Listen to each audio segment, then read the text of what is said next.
আসসালামু আলাইকুম। বিশ্ব ক্রিকেট মঞ্চে নতুনভাবে শুরু হতে যাচ্ছে গ্লোবাল সুপার লিগ, যেটা বেশ কয়েক বছর আগে শুরু হয়ে একবার বন্ধ হয়ে যায়। এরপর আর চালু হয়নি। অবশেষে 2024 সালে আবার শুরু হচ্ছে গ্লোবাল সুপার লিগ, যেখানে বাংলাদেশ থেকে নাম লিখিয়েছেন রংপুর রাইডার্স।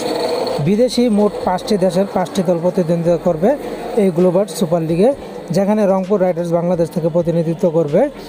তো চলুন দেখে নেওয়া যাক কেমন হতে পারে রংপুর রাইডার্সের স্কোয়াড।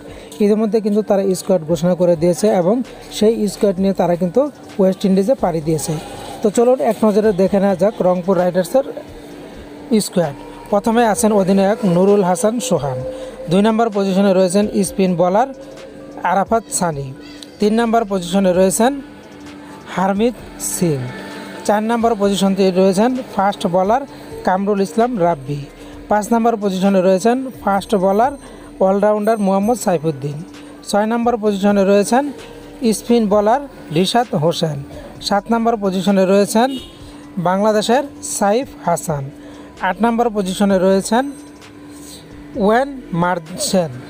9 নম্বর পজিশনে রয়েছেন জেফ চ্যাপেল।